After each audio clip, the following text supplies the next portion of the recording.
Welcome to the Ogle's channel. Thanks for watching today, and we have some huge Elden Ring news to talk about. They have finally announced the player's guide for Elden Ring coming at us from Future Press. Now, if you know anything about Future Press, they are like the official strategy guide for all the Souls games. Other games as well, but especially the Souls game. And I know you're probably thinking like, well, I've already beat Elden Ring. I don't need a strategy guide.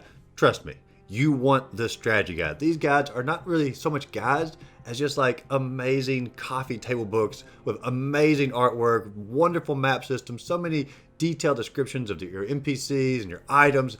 I mean, these are just beautifully done books. I mean, I have the one for Bloodborne, I have the one for Dark Souls Remastered, and they're just fantastic books. You just simply sit there and look through to learn about the lore and just learn about the characters, and I can't express enough how great these books truly are. And if you don't believe me, just simply take a look at how much they resell for once they're out of print. I mean, just take a scroll down through here. The Bloodborne, the Old Hunters Collector's Edition, sells for $253 now. Sekiro, $165 used, $200 new. Horizon Zero Dawn, which not a Souls game, but still sells for a lot. Continuing on down, Dark Souls 2, even considered sort of the outcast of the family, still selling for $145 new, but for most prices about $60. That's still pretty good considering it's $10 more than what you probably paid for it to begin with. As you scroll on down, Dark Souls Remastered, 105, Bloodborne, 243. If we go on to the next page here, the truly holy grail of all of them is the Dark Souls Trilogy here, which is going for $1,500. I mean, my gosh, this is like the rarest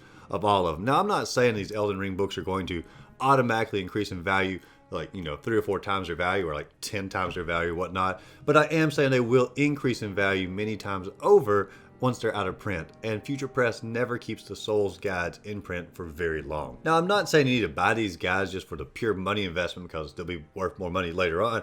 I'm saying you need to buy these guides because if you want to have them later on down the road, you're going to have to pay a whole lot more for them. And if you're like me, you're not going to be able to afford them, especially things like the trilogy one here. I mean, $1,500, I can't afford that. I wish I just simply pre-ordered it way back, 2 or 3 years ago when it was actually up for pre-order. Now, the Elden Ring guides, they actually divide into 2 separate parts. The part 1 is simply called The Land Between, and the second one is going to be called Shards of the Shattering. And each one is $50, and so it's a little steep, but they're not going to come out and hit you at one time on your credit card. The first one's going to come out on July 29th, and the second one's going to come out on September 30th, both of this year, so you're going to have a little bit of a delay on that. And if you go to Amazon, you can see a full description of each one of the books, and each one's going to have, of course, like I said, super detailed maps, super detailed description of NPCs, a whole lot of lore built into that, all the different capabilities of the weapons, and sometimes the guides even put things into them that's not in the core game. I'm not sure if they work with like From Software or whatnot, but they are able to get a whole lot of extra stuff sometimes that's not necessarily in the games as far as just like extra lore and things like that. These are amazing guides. I really just can't simply say enough about it, and if you're a From Software fan, you know exactly what I'm talking about. These are the guides to have. But the pre-orders are already up. I've got both of them pre-ordered already, and I recommend if you think you may want them in the future, go ahead and do the same. But if you enjoyed this video, be sure to like and subscribe to the channel. Check out my other Elden Ring videos. I got a whole strategy guide listed on the channel here of different cheese videos and different strategy for different bosses. But as always, go out there, find a great game to play, and just simply have a great rest of the day.